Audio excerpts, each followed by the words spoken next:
Tonight, breaking news as we come on the air. Sean Diddy Combs sentenced to more than 4 years in prison. The high drama in the courtroom as the judge sealed the embattled rap mogul's fate. That judge sentencing Combs to 50 months behind bars and a $500,000 fine for charges related to prostitution, saying it was necessary to hold Combs accountable. Combs tearfully apologizing prior to his sentencing, saying to his mother in the gallery, "You taught me better."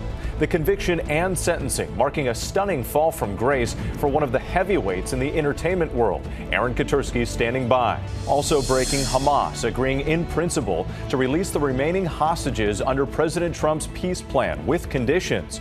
Trump responding tonight by calling on Israel to stop the bombing of Gaza. Ian Panel from Israel with details just coming in. Dramatic new video tonight from the U.S. military. They say it shows forces carrying out a strike on an alleged cartel drug boat near Venezuela. That boat up in flames, 4 men killed. Secretary Pete Hegseth calling them narco-terrorists. Martha Raddatz with new reporting. Enormous flames erupting at the largest oil refinery on the West Coast. A powerful explosion touching off a massive inferno. A potential break in a series of heists targeting armored trucks. A police chase in Philadelphia leading to the arrest of 3 suspects. The government shutdown now spilling into next week. Senate Democrats and Republicans failing to advance a spending bill. The White House now saying President Trump could soon fire thousands of federal workers. Hollywood star Tyrese Gibson out on bond tonight, charged with cruelty to animals after his dogs allegedly killed his neighbor's pet. A content creator takes a tragic fall, the famous young climber plummeting to his death from Yosemite's El Capitan while live streaming on social media. And Prince William giving a rare glimpse into his life as a royal, speaking candidly about his parents, fatherhood, and his destiny as the future king. From ABC News World Headquarters in New York, this is World News Tonight with David Muir. Good evening. Thanks for joining us on this Friday night. I'm Whit Johnson in for David, and we begin with that breaking news. Late today, rap mogul Sean Diddy Combs learning his fate in a Manhattan courtroom, sentenced to 4 years in prison for his conviction on 2 charges related to prostitution. Combs addressing the court visibly emotional and choked up, saying, quote, "I've been humbled and broken to my core," adding, "I beg your honor for mercy." The judge responding to Combs, saying, "You have a chance to show your children what true change and accountability look like." Today's sentencing follows the 2-month trial over the summer with dozens of witnesses and heart-wrenching testimony. And tonight, how Cassie Ventura, Combs' ex-girlfriend at the center of the case, is responding. ABC's chief investigative correspondent, Aaron Katersky, leads us off. Once larger than life, a global superstar and pop culture icon, tonight Sean Combs sentenced to 4 years in prison after he was convicted of transporting girlfriends and male escorts across state lines for prostitution. Combs standing before District Judge Arun Subramanian, pleading for mercy. "I've been humbled and broken to my core. I hate myself right now. I am truly sorry." Combs adding, "I know that I have been changed for the better. I can't change the past, but I can change the future."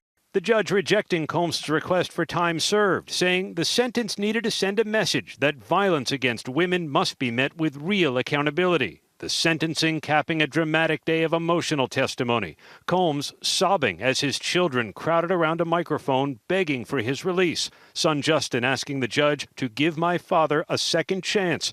Daughter Jessie saying he is still our dad and we still need him present in our lives. Combs rested his head in his hands as the defense played this documentary-style video portraying him as a doting father and philanthropist. Combs pledging, "I'll never put my hands on another person again." But prosecutors telling the judge Combs is not a changed man, that he did horrible things to women and inflicted life-altering violence. Pointing to this 2016 hotel security camera video shown at trial that depicts Combs attacking Cassie Ventura. He hit her, he kicked her, he threw her into walls. The defendant grossly downplays the violence, but it happened and it was real. Tonight, Cassie Ventura's attorney telling us while nothing can undo the trauma caused by Combs, the sentence imposed today recognizes the impact of the serious offenses he committed. And Aaron Katersky joins us now from outside the courthouse here in New York. Aaron, the defense wanted Combs released immediately. Prosecutors were asking for 11 years. How did the judge explain the sentence? Sean Combs really wanted to be tasting freedom tonight, Whit. And while the judge acknowledged his history of good works, he said they could not wash away the record in this case. Whit, Combs will get credit for about a year of time served. Whit. Aaron, with that dramatic and emotional day in court, we appreciate it. We have more breaking news we're following tonight. Hamas agreeing in principle to release Israeli hostages under President Trump's peace plan. Late today, the president reacting to that statement from Hamas, calling on Israel to stop bombing Gaza. ABC's chief foreign correspondent, Ian Pannell, reports from Tel Aviv. Tonight, President Trump calling on Israel to immediately stop the bombing of Gaza, saying Hamas is ready for a lasting peace. The president responding after Hamas released a statement saying it accepts some of President Trump's peace proposals, agreeing in principle to release all the remaining hostages, alive or dead, but there are conditions. Hamas saying it's willing to free all the hostages as long as proper field conditions are met, saying they're ready to negotiate those details immediately. In addition, Hamas saying it would hand over the administration of the Gaza Strip to a Palestinian body with support from Arab nations, something it's agreed to before. But there's no mention of disarming as President Trump demanded. Hamas announcement coming just hours after the president set a Sunday deadline for Hamas to accept the deal. Tonight, the president saying, based on the statement just issued by Hamas, I believe they're ready for lasting peace. Israel must immediately stop the bombing of Gaza so that we can get the hostages out safely and quickly. Right now, it's far too dangerous to do that. We're already in discussions on details to be worked out. This is not about Gaza alone. This is about long-sought peace in the Middle East. The White House releasing this video statement from the president late today. This is a big day. We'll see how it all turns out. We have to get the final word down in concrete. Very importantly, I look forward to having the hostages come home to their parents. Well, this appears to be pretty stunning. It's the first time the White House has actually said that Hamas is ready for peace, and it puts the ball firmly back in Israel's court. Now, although Hamas hasn't actually agreed to much of what President Trump proposed, is talking about more negotiations, Qatar and Egypt continue to be involved in coordination with the United States. This does appear to put huge pressure on Prime Minister Netanyahu to finally end the almost 2-year-long war. Whit. And as you still pointed out, some key questions about the way forward here. Ian Pannell for us. Thank you. Next tonight, the Pentagon announcing another U.S. strike on an alleged drug trafficking boat decimated off the coast of Venezuela. Secretary Pete Hegseth says 4 men were killed. He described them as narco-terrorists. Despite questions about evidence and due process, the administration insists lethal strikes like these will continue. Here's ABC's chief global affairs correspondent, Martha Raddatz. Tonight, the Pentagon releasing this video of a deadly military airstrike on what officials say, without providing evidence, was a drug boat attempting to smuggle narcotics into the U.S. The massive explosion sending debris raining down in international waters just off the coast of Venezuela. Flames shooting from the vessel. The U.S. says 4 people were killed. The president has directed these actions, these strikes against Venezuelan drug cartels and these boats, consistent with his responsibility to protect the United States interests abroad. Secretary Pete Hegseth saying our intelligence, without a doubt, confirmed that this vessel was trafficking narcotics. The people on board were narco-terrorists. Today's strike is the 4th known U.S. attack on suspected Venezuelan drug boats since early September. We have proof. All you have to do is look at the cargo that was like it's spattered all over the ocean. Big bags of cocaine and fentanyl all over the place. And with the Trump administration has now told Congress as rationale for the strikes that they consider drug smugglers unlawful combatants with whom we are involved in armed conflict. But critics question the legality. Whit. Martha Raddatz reporting tonight. Thank you for that. A powerful explosion sends massive flames shooting into the air overnight outside of Los Angeles. The inferno erupting at the largest oil refinery on the West Coast. The alarming scene of fire and smoke visible from miles away. Officials are now looking into what triggered the blast and what it could mean for fuel prices. Here's ABC's Trevor Ault.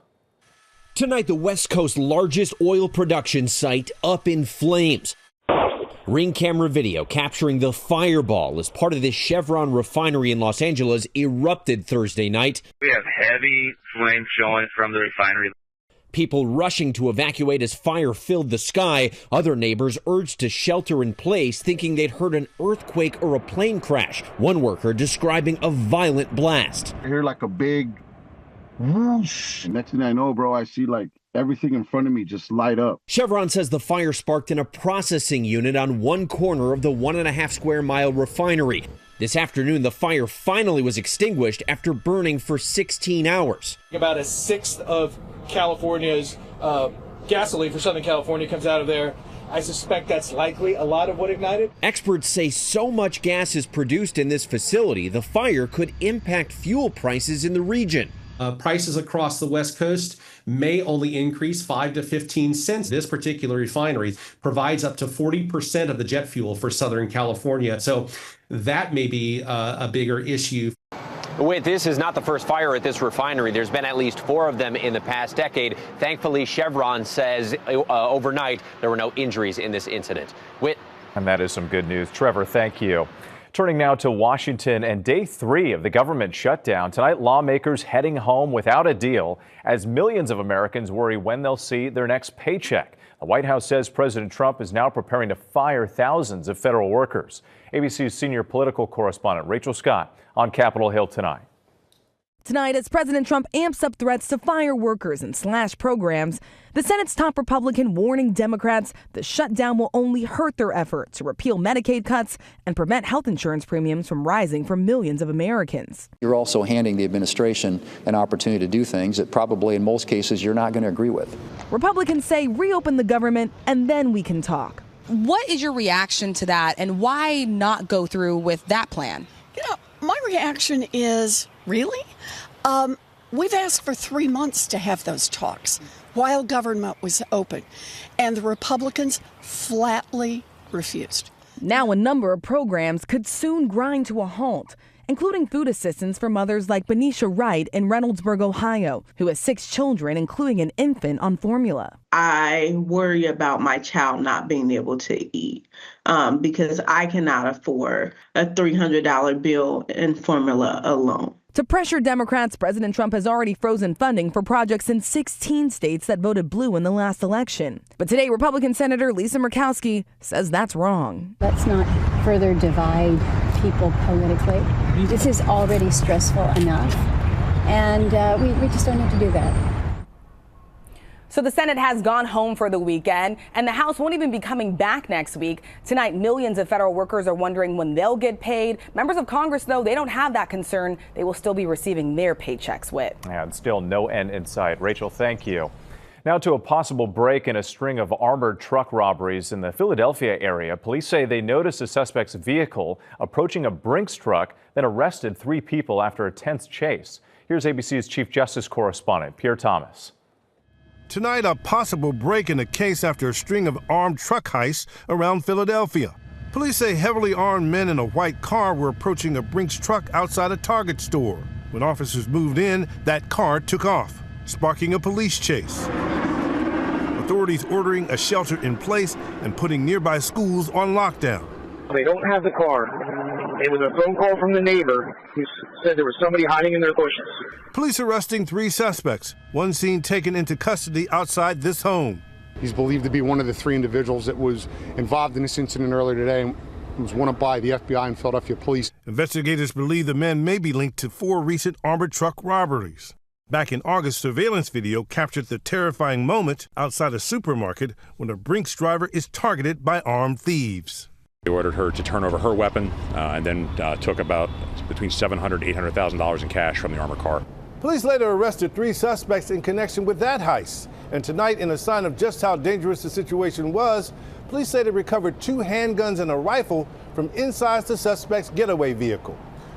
All right, Pierre Thomas for us tonight. Now to that horrific synagogue attack in Manchester, England on Yom Kippur, the holiest day on the Jewish calendar. Authorities now saying that 2 of the victims were shot, one fatally, by police officers. A forensic examination revealed a gunshot injury to the deceased victim. The attacker did not have a gun. Police killed the suspect about 7 minutes after he rammed a car into pedestrians and went on a stabbing rampage.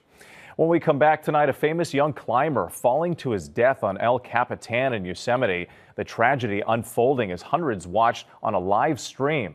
And actor Tyrese Gibson surrenders to Georgia police after a deadly dog attack. Plus, a rare and candid conversation with Prince William, what he says about family, grief, and the future. Next tonight, a popular climber and influencer falling to his death from Yosemite's El Capitan. 23-year-old Balin Miller fell while trying to retrieve gear earlier this week. The tragedy was reportedly live streamed on social media, hundreds watching. Miller had reached the top of one of the world's most famous and challenging rock climbs when the gear bag he was hauling got stuck. A suspect has been arrested and charged 4 months after the bodies of 2 teenagers were found on a remote Arizona hiking trail. Police allegedly used DNA evidence found at the scene to link Thomas Brown to the fatal shootings. The teenagers were students at Arcadia High School in Phoenix. Brown is being held on a $2 million bond. When we come back, actor and singer Tyrese Gibson surrenders to police, the deadly dog attack behind the charges, and Taylor Swift sets a new record with her latest album release. To the Index now, actor and singer Tyrese Gibson surrendering to Georgia police. The Fast and Furious star charged with cruelty to animals in connection with a dog attack that killed his neighbor's pet spaniel in September. Gibson was booked into the Fulton County Jail today and later released on a $20,000 bond. His attorney saying in a statement that the singer accepts full responsibility for his dogs and extends his condolences to the family that lost their beloved pet. A stunning discovery off the Florida coast, a salvage crew finding $1 million in treasure on a 300-year-old shipwreck. The treasure includes more than 1,000 silver and gold coins. That fortune was lost at sea when a hurricane struck a fleet of Spanish ships in 1715. The dates and mint marks are still visible on some of the coins. And Taylor Swift's The Life of a Showgirl breaking single-day streaming records. It's now the most streamed album so far this year for Spotify and Amazon. Swift hitting that milestone within hours of its release today. This is the Grammy winner's 12th studio album. When we come back, Prince William opening up about his life as a royal in his most difficult year. Finally tonight, Prince William opening up about family, grief, and change in a surprising interview. Eugene, good morning. Your Royal Highness. A surprisingly candid Prince William. This is your mode of transportation. It is right here. Opening up to Eugene Levy for his travel show, The Reluctant Traveler, on Apple TV+. Was getting drunk in a Windsor pub with Prince William on your bucket list?